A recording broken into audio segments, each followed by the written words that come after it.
Suspense.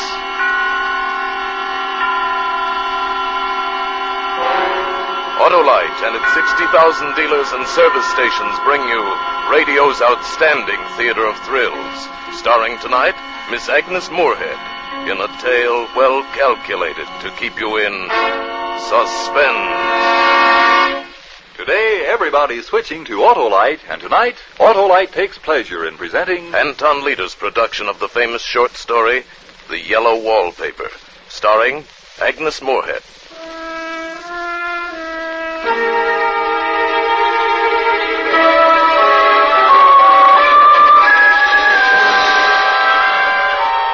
I've never seen a worse wallpaper in my life.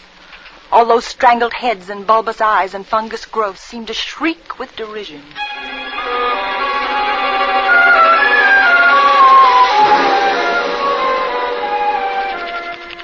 When we came to this house, the minute I saw it, I made up my mind secretly to start writing again in spite of them. But I don't dare let John know I'm keeping this journal. It's difficult being married to a doctor. John's an excellent doctor, I'm sure, but he's so inconsistent about me. He says I'm not really sick, that I'm only a little run down from caring for the baby, that I have a temporary nervous depression. Yet he prescribes phosphates or phosphites, I don't know which, and tonics and exercise. And he absolutely forbids me to work until I'm well again. He hates for me to write a word. But writing is such a relief to my mind. I can write down things, tell things here that... No, John says I'm not to brood about those things. I confess they make me feel bad, so I'll only write about the house. I saw it for the first time today. It's the most beautiful place. John rented it for the summer, and we drove up today, a perfect June morning. The bay and the white sails and people already in swimming, and then the shaded lane and the riotous old-fashioned flowers and the gnarly trees and the house. The house standing alone in the summer stillness. I could never tell John, but you know, the house spoke to me. It was only because he rattled on so that I couldn't hear what Reminded me of those English places you read about. Gardeners, cottages, and everything, and at only $200 a month. Hedges and walls and gates that lock, and there's a ghostliness. Remember, I rented it just for you, darling.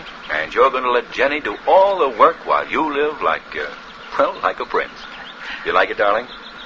Speak up. Yes, John. Yes, it's lovely, but it's strange, as though it might be haunted. Darling, you've got that look on your face again. That dopey look. Well, Jenny's home, has a station wagon, and if I know my dear sister, she's already turned the place inside out and cleaned it top to bottom. John, is it haunted, do you think? What, the house? Uh-huh. At $200 a month? Well, that's asking too much of Faith. Come on, how about... You always laugh at anything you can't touch or see or put down in figures. There is something strange about the house, I feel. If you weren't always imagining... I'm not imagining. One reason I don't get well is that you don't believe me. You don't even believe I'm sick. You tell my friends and relatives.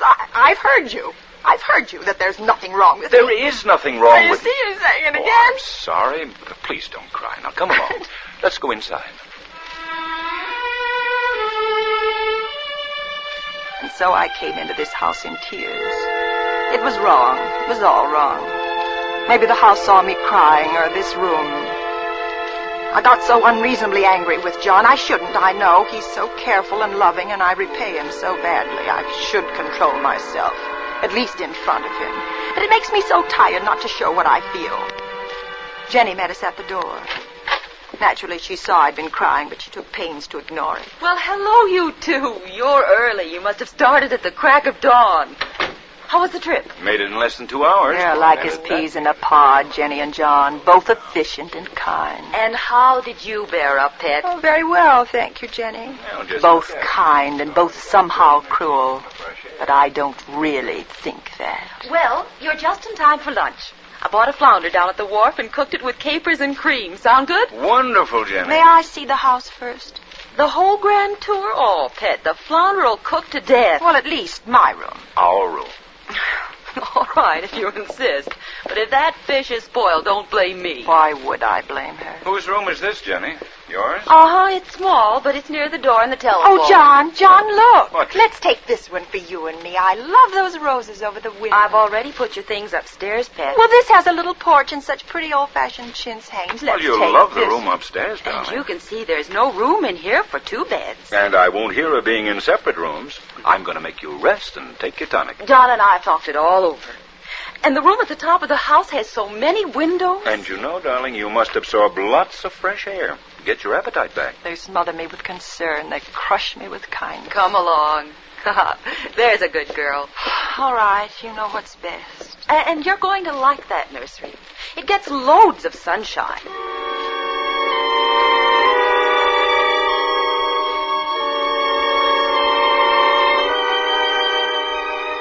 Up the steep, narrow stairs, 2 stories up to the very top of the house. There's a gate at the top that locks. I wonder why. And beyond the gate is the nursery room.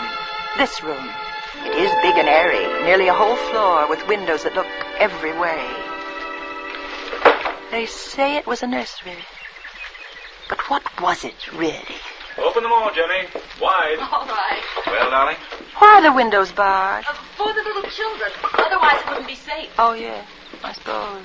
Children climb around so, don't they? What are those rings and things in the walls? Oh, I expect they made it into a gymnasium when the children got older. A sort of playground. Oh, they must have hated the wallpaper. Well, they were rough on it, that's for sure. The way they've stripped it off in patches. I don't blame them. It's hideous. Oh, who wants to look at the wallpaper with this view?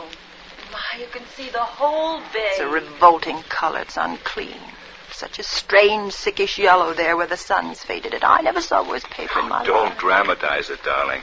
You must be hungry, and I know you're tired. I'm not tired. Why do you both act this way? I say the wallpaper's ugly and you look at each other. Your eyes shuttle back and forth and suddenly you both act as though I'd lost my Darling, that was something we weren't going to say.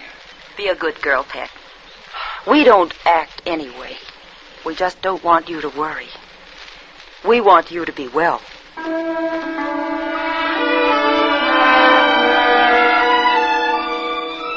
It's true, that's all they want.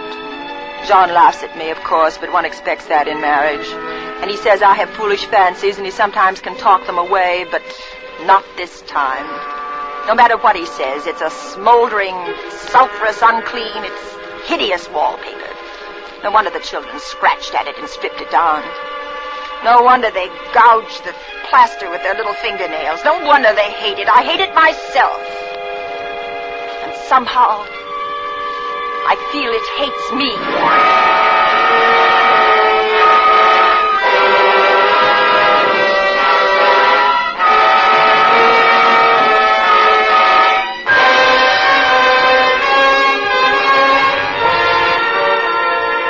For Suspense, Autolite is bringing you Miss Agnes Moorehead in the yellow wallpaper.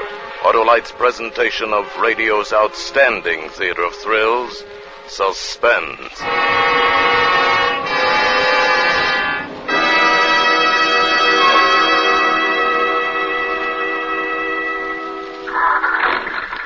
Say, Ed, isn't she terrific? Yes, sir. Agnes Moorehead is always terrific. She sure is. Say, car sure sounds good. I couldn't resist stepping on the starter. Well, these new Autolite resistor spark plugs sure make this a contented car. Yep, and you got the first set in town. Well, right now you can get Autolite resistor spark plugs almost anywhere in the United States. It's sensational. Why, no other spark plug will give and maintain such performance. Sounds like a good sales story. Where did the name resistor come from, Mr. Martin? Autolite worked with leading car and truck manufacturers, and they ignition engineered a 10,000 ohm resistor right into the Autolite spark plug. That permits a wider spark gap setting and maintains it far longer than any other spark plugs. Mm-hmm. Actually, Mr. Horton, when you replace your narrow gap spark plugs with a set of wide gap Autolite resistor spark plugs, you can tell the difference in your car. That's right from the book, I'll bet, eh, Mr. Martin? Well, guess so. But here's the simple lowdown. As a result of the wide gap in the resistor spark plug, your engine idles smoother. You have better luck with lean gas mixtures and save gas. And within established limits, you reduce spark plug interference with radio and television reception. Yes, and today you can get the resistor spark plug from almost any of Autolite's 60,000 dealers. That's the biggest spark plug news in years. And now Autolite brings back to our Hollywood soundstage Miss Agnes Moorehead as star in The Yellow Wallpaper, a tale well calculated to keep you in suspense.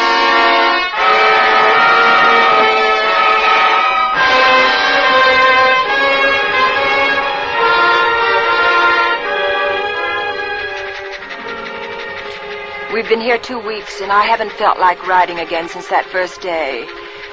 I'm sitting by the window now, up in this frightful nursery room. There's nothing to stop my riding as much as I please.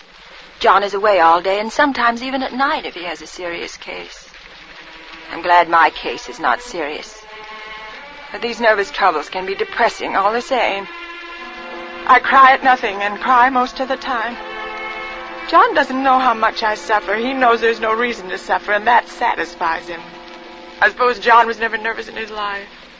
He laughs at me so about this wallpaper. No, I won't let you have your way, you silly goose. If we'd taken the room downstairs, you'd be seeing faces in the chintz drapes. Not faces. Look at that spot, John. And that one over there. Yes, I see. It's a repeating pattern. It's a broken neck with 2 bulging eyes staring at me upside down. And to me, it's climbing ivy or some kind of a vine. Take your choice. Could be anything. Besides, I can't repaper a room just for a 3 months rental. Well, then let's move downstairs. Take me away from her. Don't you see, John? It hates me.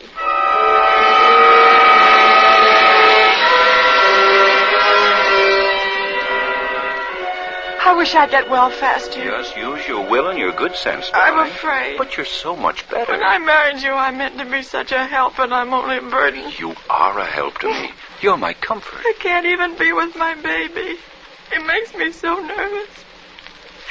Will I ever be well enough to see him again? Of course you'll be well, if you try. And I'll try, I promise. From now on, I won't look at the wallpaper, and I'll stop seeing things out of the windows. Out the windows? Oh, I see people walking up and down the paths and in the arbors. I know it's silly, and it's only in certain lights when I look at the wallpaper from the bed that I see... See what? Nothing. Nothing. No, you're right. There's nothing except a pattern.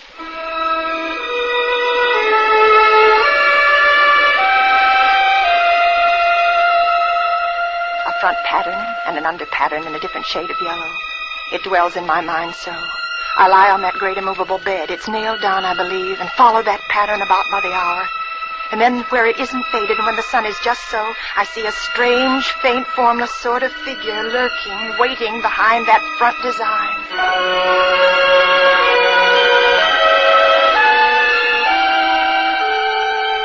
I don't know why I should write like this day after day. I don't want to. I don't feel able.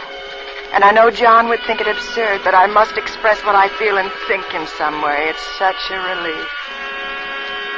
There are things in that wallpaper that nobody knows about but me.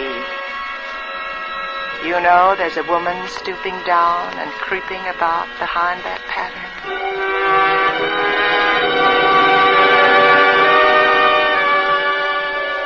Last night it was moonlight, and the moon shines in all around just as the sun does. John was asleep, and I hated to waken him, so I kept still and watched the moonlight on the wall till I felt creepy. The woman behind the paper began to shake the pattern as if she wanted to get out. I got up softly and went and felt the paper to see if it did move. It moved! It moved, I'm sure of it. And the poor woman cried out as though her voice came a long way over water. Telephone! Look me!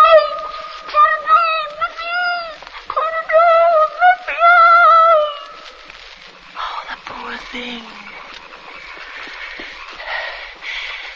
Then I went back to the bed. John was awake. What is it, darling? Why, you up? Well, you shouldn't go walking around like that. You'll catch cold. The moonlight woke me. Oh, you are cold. You're shivering. John, I'm not really getting better. Won't you take me away? Our lease will be up in 3 weeks, darling. I don't see how we can leave before then. Of course, if you were in any danger, I would, but you really are better, dear, whether you see it or not. I'm a doctor, and I know. Oh, my appetite may be better in the evening when you're here, but it's worse in the morning when you're gone. Why, you're gaining flesh and I color. don't weigh a bit more, not even as much. Well, bless your little heart. You shall be as sick as you please. But let's go to sleep, huh? And talk about it in the morning. You won't go away? How can I, dear? And why should I, since you're better? Better in body, perhaps, but Darling, in my...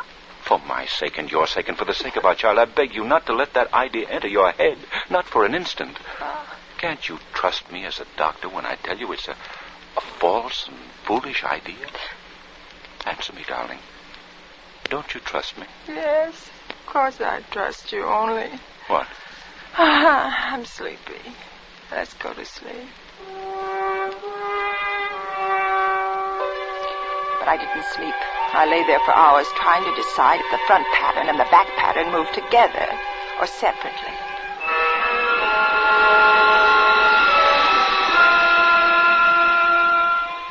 At night, in the moonlight, the front pattern becomes bars. And the woman behind it shakes the bars. Yes, she shakes the bars as she creeps around.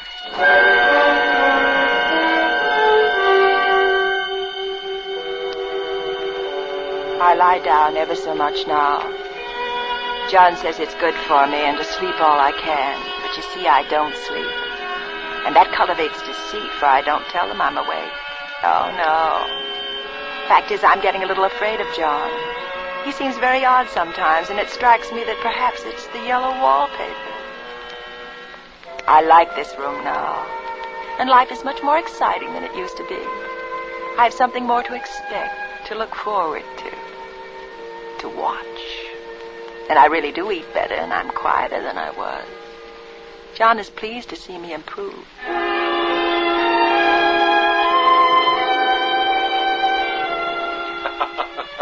You see, you're flourishing like a weed in spite of your wallpaper. Yes. In spite of the wallpaper. In spite of it. Because of it. But I had no intention of telling him that. He might want to take me away, and I don't want to leave now until I found out. There's 1 week more, and I think that will be enough.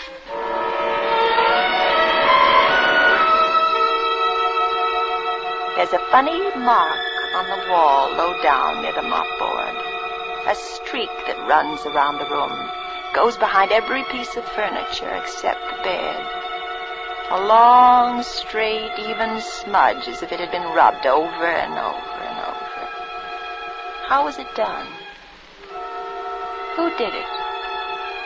What did they do? Round and round. Round and round. Round. It makes me dizzy.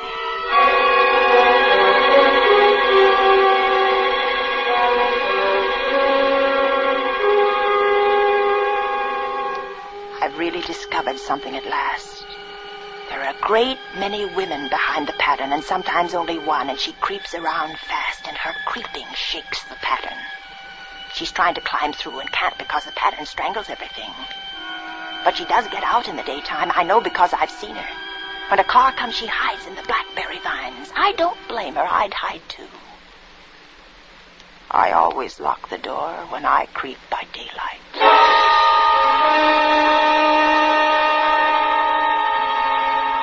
There are only 2 days left to tear this paper off and let the woman out in the room. And John's beginning to take notice. I don't like the look in his eyes, or the way he talks with Jenny about me. I overheard them. She isn't sleeping nights, Jenny. She's quiet, but I know she's awake. Well, it's little wonder she sleeps the whole blessed day. Well, maybe I ought to call in another doctor. Now, it's just stubbornness, John. She's determined to prove you're wrong. I suppose you're right. Oh, I'm sure she'll improve. Oh, darling. Well, hello, pet. How you creep about? Well, that's a funny thing to say, Jenny.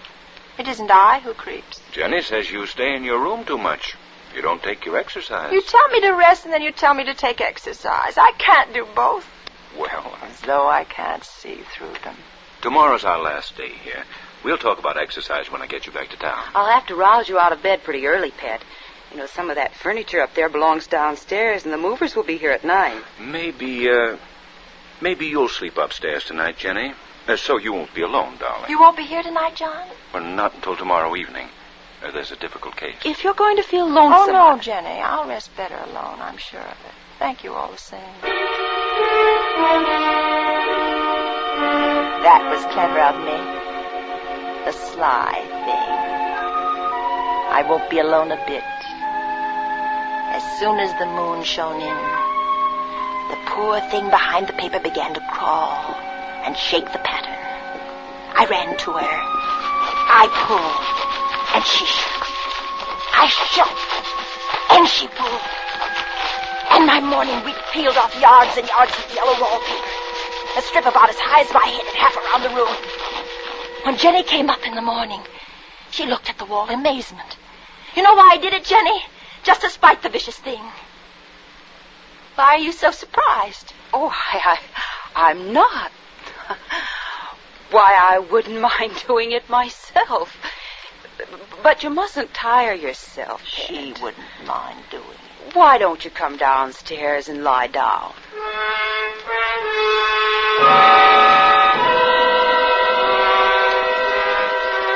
How she betrayed herself, that Jenny. She wouldn't mind doing it. But I'm here and no person touches this paper but me. Not alive.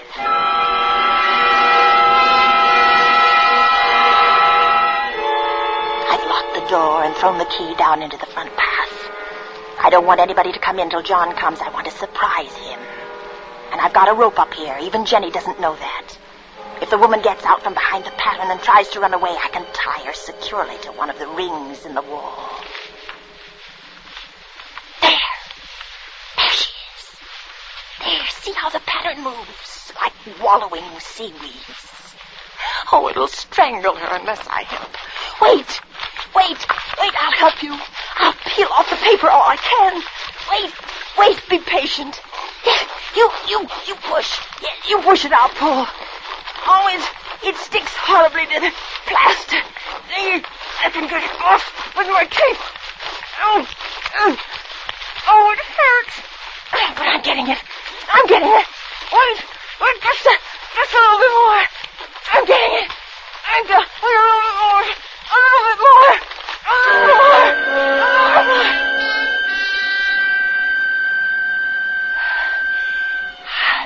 I wonder if they all came out of the wallpaper, as I did.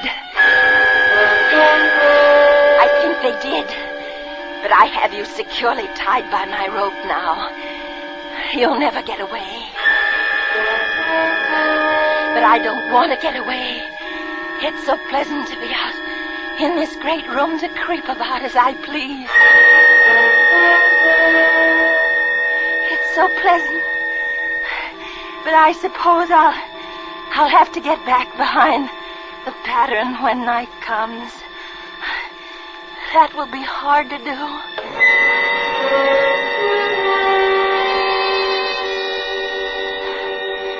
Well, it's better than going outside. I won't go outside, even if Jenny asks me to. For outside, I have to creep on the ground where everything is green instead of yellow. And here, I can creep smoothly on the floor. Listen, she's coming now.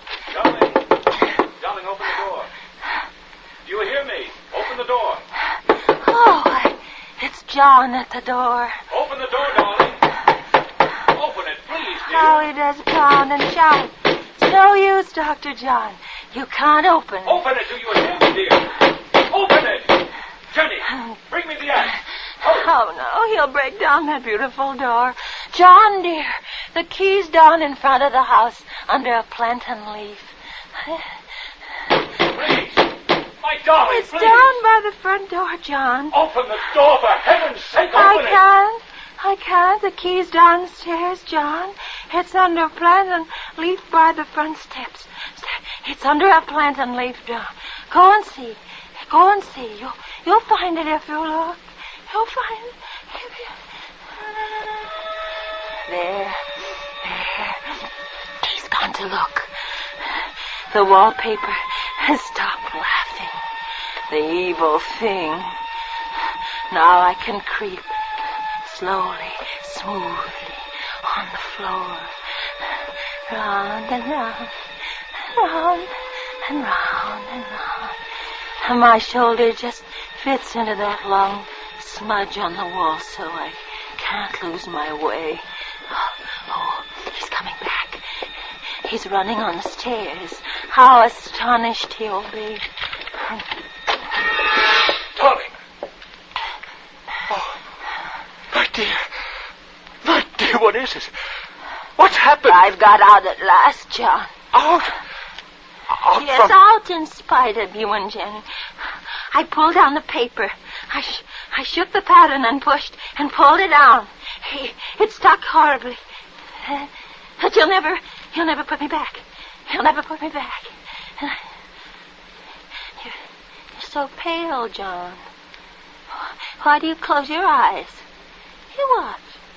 Watch how swiftly I creep around in this lovely yellow room.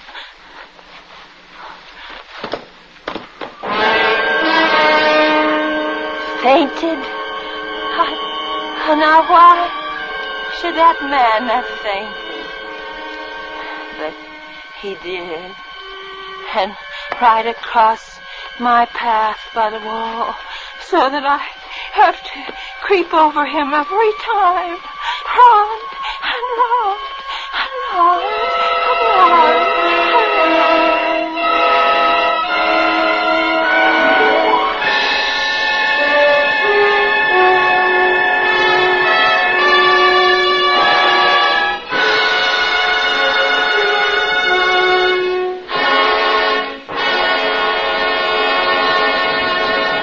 Thank you, Agnes Moorehead, for a magnificent performance. Miss Moorehead will be back in just a moment. Oh, what a show. That Agnes Moorehead's really some actress. Well, I guess I better head for home and motherland. Okay. Oh, say, Mr. Martin, can you give me those simple words of yours again? My boy Billy pesters me with slogans. You bet, Mr. Horton. When you replace your narrow-gap spark plugs with a set of wide-gap Autolite resistor spark plugs, you can tell the difference in your car. For example, your engine idles smoother. You have better luck with leaner gas mixtures and save gas. And within established limits, you reduce spark plug interference with radio and television reception. So, switch to Autolite because Autolite means resistor spark plugs. Ignition-engineered spark plugs. Autolite means batteries. Stay full batteries. Autolite means ignition system. The lifeline of your car.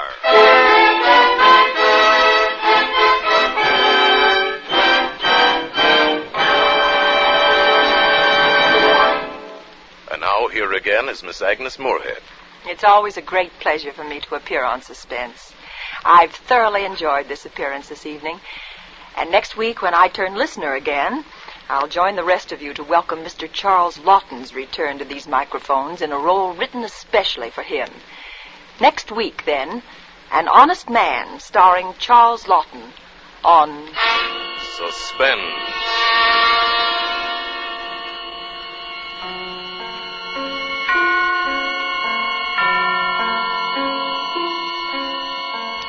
Agnes Moorehead may soon be seen in the Warner Brothers production, Johnny Belinda. Tonight's suspense play was adapted for radio by Sylvia Richards from an original story by Charlotte Perkins Gilman.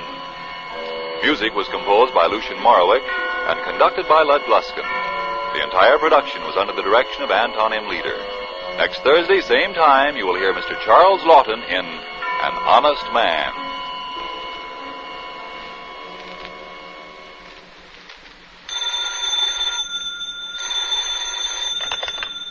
This is the Autolite Suspense Show saying good night.